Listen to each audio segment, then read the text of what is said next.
E ele diz ao doutor Bezerra de Menezes, não adianta, eu não perdoo.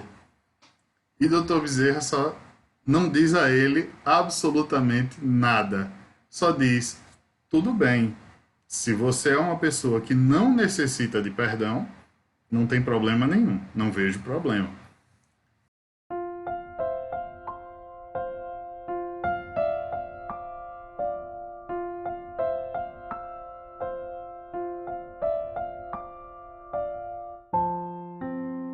Olá, amigos. Nossas saudações cordiais. Estamos aqui mais uma vez para o canal Lições de Amor, nesse quadro que é o Paulatino, onde nós extraímos pequenas lições da obra Paulo e Estevão para dias difíceis.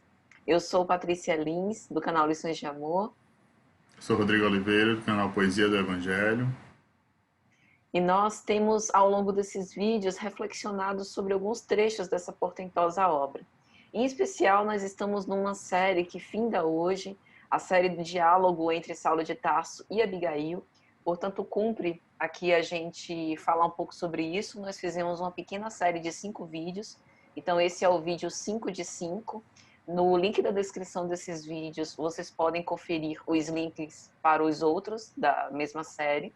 Nós começamos falando da importância dessa experiência em emancipação da alma que Saulo teve e que mais tarde ele colocou em uma de suas epístolas, quando ele teve a impressão de ter penetrado num reino maravilhoso, que ele mal conseguia precisar se ele estava no corpo ou fora do corpo, como ele vai dizer mais tarde, mas o fato é que o aprendizado de que ele extrai nesse diálogo com Abigail, em que ele também revê Estevão, o marca para sempre e vai dar força para os dias difíceis que ele precisou enfrentar ao longo de tantos anos de dedicação ao Evangelho. O diálogo começa com o pedido a Abigail sobre como alcançar a compreensão perfeita dos desígnios do Cristo. E Abigail inaugura o diálogo exortando ao amor profundo, ao amor incondicional. Logo em seguida, Saulo tenta reorganizar as ideias e pergunta agora como alcançar a elevada expressão de esforço com Cristo. E então Abigail o exorta ao trabalho. Nós falamos na oportunidade que esse trabalho é toda a aplicação da nossa força para fins úteis, ainda que não recolhamos entre os nossos do reconhecimento, do entendimento da razão pela qual nós nos dedicamos a diversos assuntos. Depois, ele pergunta sobre que providências tomar contra o desânimo destruidor. E ela pede que ele espere. E nós dissemos que essa espera é uma obstinação pacífica, que é nutrida na paciência e não exatamente inação. E no trecho de hoje, nós vamos falar de uma parte do diálogo que é muito importante, principalmente nas nossas reflexões espíritas, que é sobre o perdão. Perdão para vencer a indiferença dos homens. O trecho da obra é mais ou menos assim. Mas e os homens? Pensava Paulo. Em toda parte medrava a confusão dos espíritos. Ele reconhecia que, de fato, a concordância geral em torno dos ensinamentos do Mestre Divino representava uma das realizações mais difíceis no desdobramento do Evangelho. Mas, além disso, as criaturas pareciam igualmente desinteressadas da verdade e da luz. Os israelitas se agarravam à lei de Moisés, intensificando as hipocrisias farisaicas. Os seguidores do caminho se aproximavam novamente das sinagogas, fugiam dos gentios e se submetiam rigorosamente aos processos da circuncisão. Onde estão a liberdade do Cristo? Onde as vastas esperanças que o seu amor trouxera à humanidade inteira, sem exclusão dos filhos das outras raças?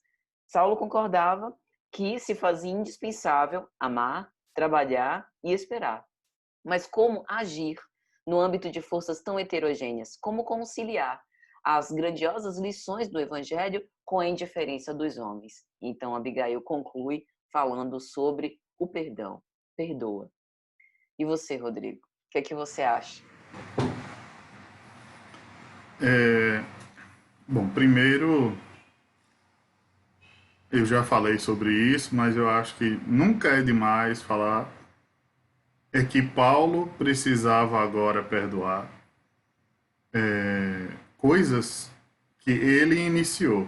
Toda essa incompreensão que ele ia enfrentar, todo esse processo, ele ele foi o iniciador, né? Paulo já veio, já teve essa reencarnação na Terra como com essa missão.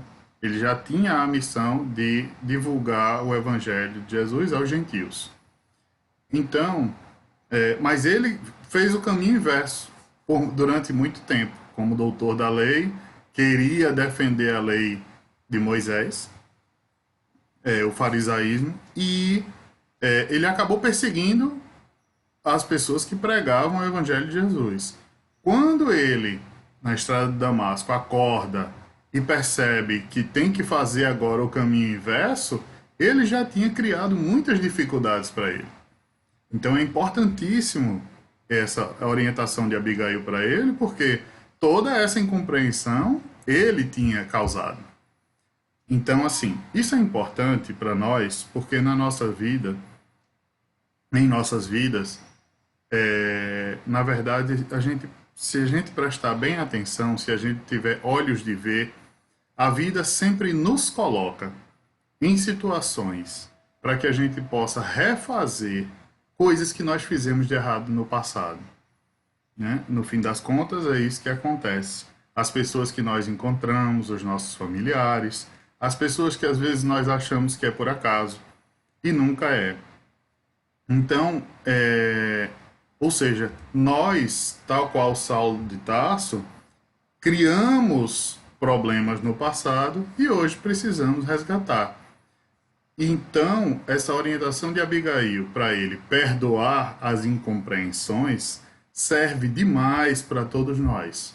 Na verdade, todas as orientações, né? Mas como hoje estamos falando do perdão, é importante então que a gente saiba disso, que a gente veja a importância de a gente não esperar compreensão o tempo inteiro das pessoas, né? O próprio Paulo, e era disso que ele estava falando, mas Jesus não encontrou, né? E nós não vamos encontrar também no nosso caminho de ascensão, quando a gente realmente decide se modificar e evoluir como espírito, vamos ter incompreensões e a gente precisa aprender a perdoar, porque muitas vezes, na grande maioria dos casos, essas incompreensões foram de pessoas que nós influenciamos no passado para que elas estejam hoje na situação em que se encontram. Então a gente precisa realmente aprender a perdoar. Excelente. Quantas vezes? Uhum. Pedro pergunta a Jesus se tinha que perdoar até 7 vezes. E aí Jesus diz a ele 70 vezes 7. Mas se você quiser falar disso, seria bom. No livro de Gênesis, no capítulo 4, versículo 15, depois que Caim mata seu irmão, o Senhor busca Caim pelos caminhos escabrosos, né? Na linguagem, pensamos particularmente metafórica do livro de Gênesis, e Caim disse que não era o cuidador do seu irmão, então não entende a perseguição do Senhor, né? Mais ou menos assim. E aí nesse versículo 15 tem escrito: O Senhor, porém, lhe disse: Portanto, qualquer um que matar a Caim 7 vezes será castigado. E pôs o Senhor um sinal em Caim, para que não o ferisse qualquer que o achasse. Na verdade, antes disso, o Senhor tem um diálogo com Caim, e Caim sente medo, inclusive, de que se fosse pego, alguém provavelmente vingaria a morte do irmão dele. Então, colocando um sinal, ficaria identificado, primeiro, do crime que Caim cometeu, e segundo, a gente poderia interpretar que pela lei de causa e efeito seria mais fácil de identificar o suposto assassino de Caim, se isso viesse a acontecer.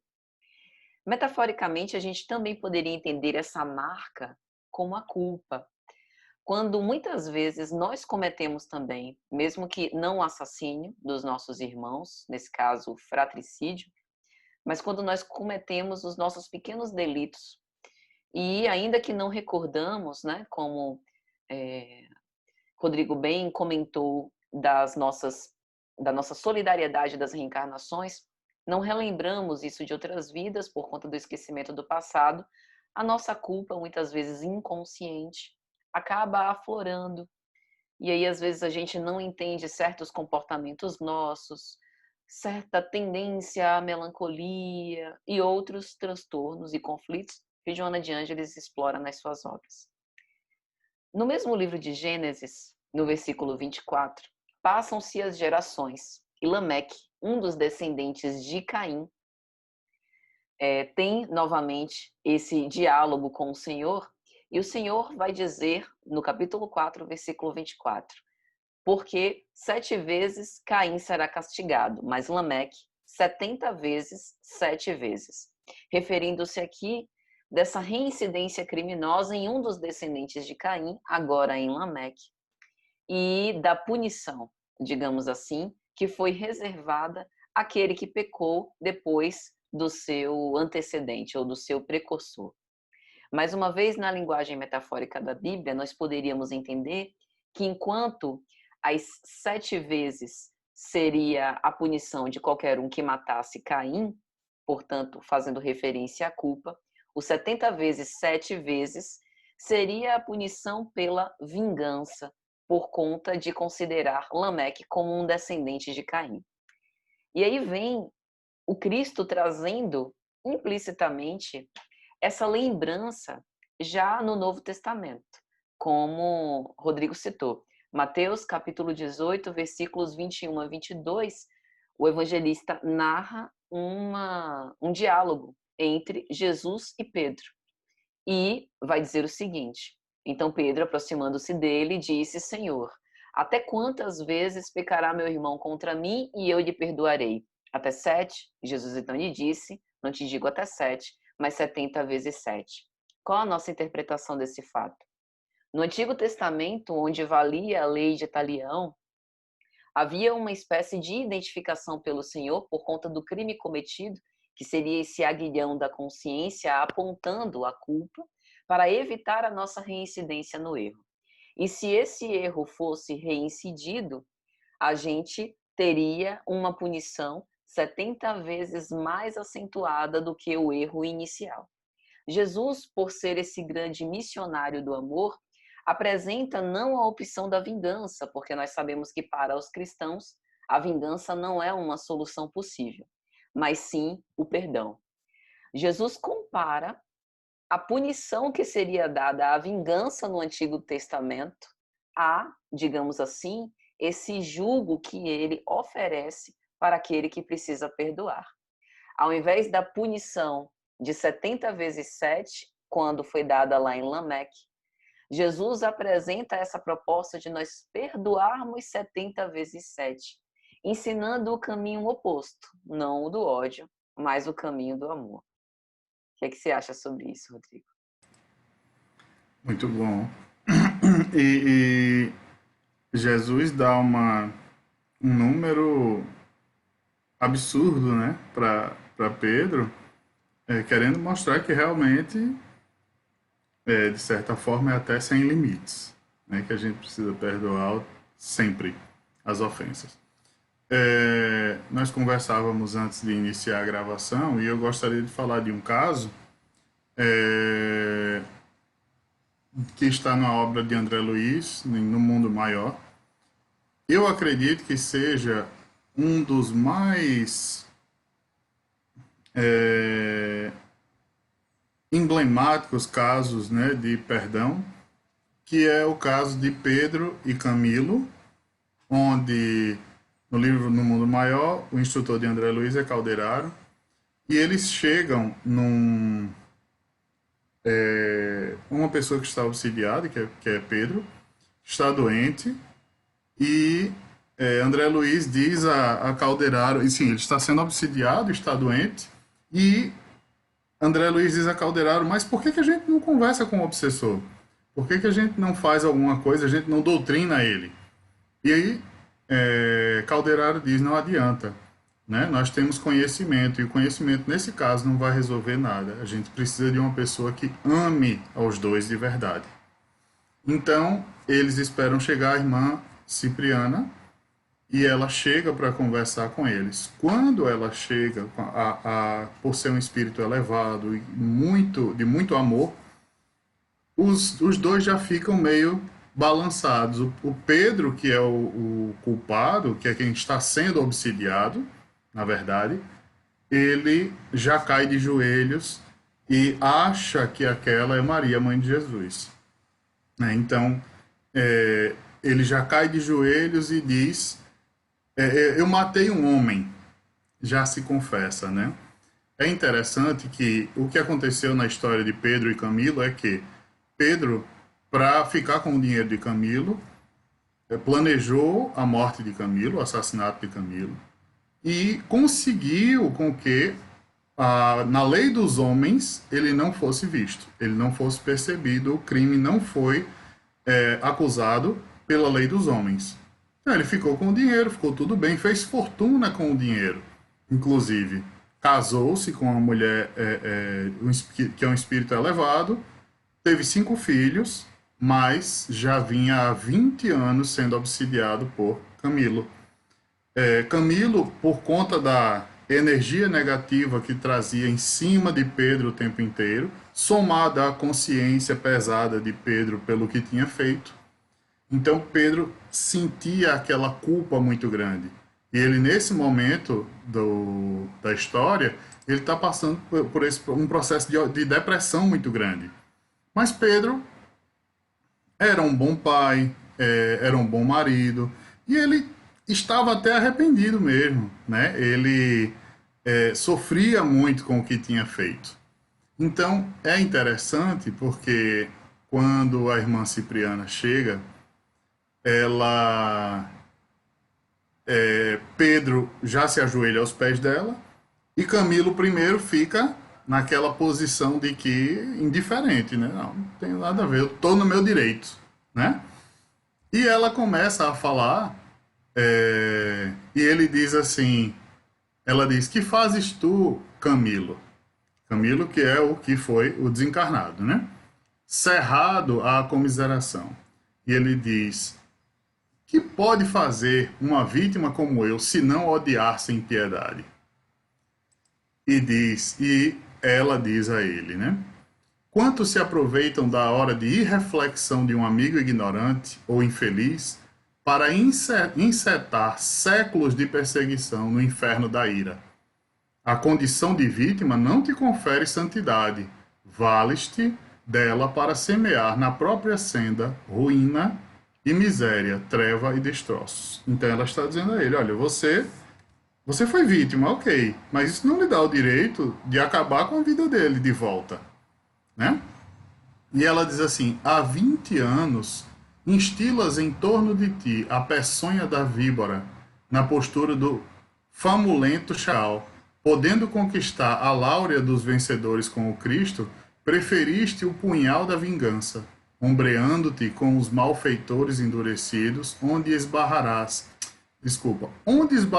meu filho, com teus sentimentos desprezíveis. Em muralha de angústia serás algemado pela justiça de Deus. Então, e ela fala, né, que, olha, Pedro cometeu um equívoco. E você? O que é que tem feito? Pedro se arrependeu, está cuidando dos filhos, cuida da esposa, é um bom pai. Ele fez essa besteira, mas ele se arrependeu e ele continua a vida dele. O que é que você tem feito? Né? E então o que acontece é que Camilo acaba realmente cedendo aos argumentos dela, à energia realmente amorosa dela, e segue para ser tratado e deixa Pedro em paz. Obviamente que Pedro não é nenhum santo, né? Pedro errou também. Mas é importante, como ela fala, como ela mostra, né, que a pessoa que foi ferida, ela deve perdoar, né, para se livrar. Veja, se você eu sou vítima, eu fui vítima de alguma coisa. Então eu posso simplesmente perdoar e seguir minha vida, continuar em frente, né? Mas se eu, a partir daquele momento, eu não tinha cometido erro algum e eu começo a perseguir o outro, eu estou fazendo talvez pior que ele, né? Principalmente agora, sendo cristão, mais ainda espírita, aí é que sim, pior ainda. Então, assim, nós temos essa obrigação de perdoar. É importante, isso que Calderaro falou, ela é um espírito que aprendeu muito a amar. Ela não tem só o conhecimento, mas tem um amor muito grande e ama aqueles dois espíritos como filhos, né? Mesmo sem conhecê-los antes, mas quando chega demonstra esse amor muito grande, exatamente por coisas que ela passou no passado, né? Por contas da história de vida dela, que eu queria que você, por favor, falasse pra gente. Rodrigo, eu acho que você foi muito feliz na história, né? É uma história realmente muito tocante. Nesse mesmo capítulo tem um trecho que ela revela, né? Perdi meus sonhos, meu lar, meu esposo, meus filhos. O Senhor nos deu, o Senhor nos tomou, como na história de Jó, né? Do Antigo Testamento. Aí ela diz: o esposo era o único amigo que me restava. Entretanto, quando a lepra acometeu minha carne, abandonou-me também, empolgado por visível horror. Desprezaram-me todas as afeições, fugiram os favores do mundo. Contudo, enquanto meus membros se desatavam do corpo que se corrompia, quando eu me achava relegada ao extremo desamparo dos que me eram caros, robustecia-se dentro em mim o cântico da esperança. Quando a minha solidão se fez amarga e completa, a minha fé se elevou mais clara e mais viva. Que necessitava eu, miserável mulher, se não padecer para santificar a esperança? E era isso que a gente comentava, né? O quanto que a dor, como mestra, pode ser catapulta para que nós sejamos, tenhamos essas asas de libertação, ou como também a dor pode servir de aprisionamento à lamentação, à autopiedade, à vingança, como você bem colocou. É lógico que a gente não desconsidera aqui o grande esforço desse espírito para poder entender. E voltando à fala ao diálogo de Saulo e Abigail, é justamente essa pergunta de Saulo, né? Que fazer para vencer a indiferença dos homens? Porque isso mexe com o nosso orgulho, isso mexe com a nossa sede de afeto. Então, realmente é um grande desafio. E aí eu queria te convidar para suas considerações finais. Ok. É, esse. Então, nós estamos falando do perdão no contexto do diálogo de Paulo com Abigail. Essa questão do perdão é muito importante, né, para nós, que a gente consiga não guardar mágoa, né, dos outros.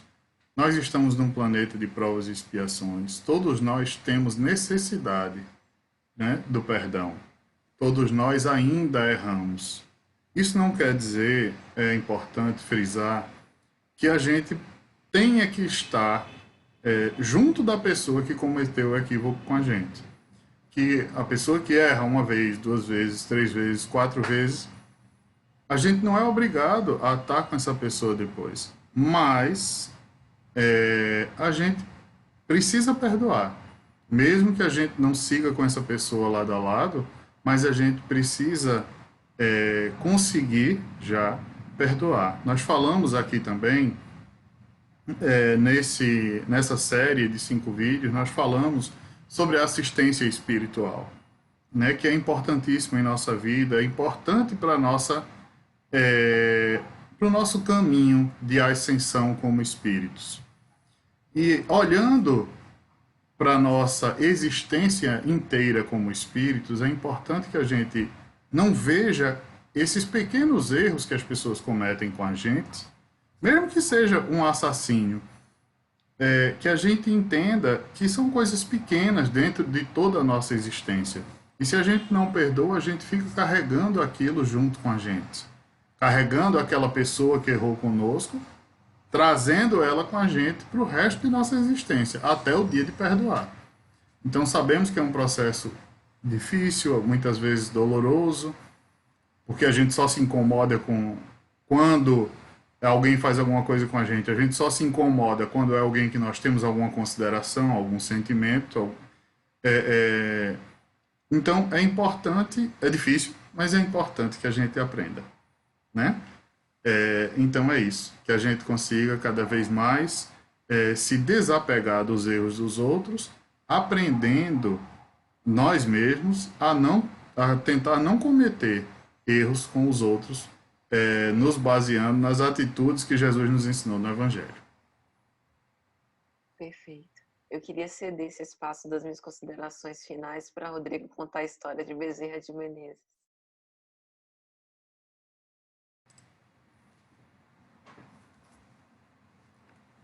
Ok.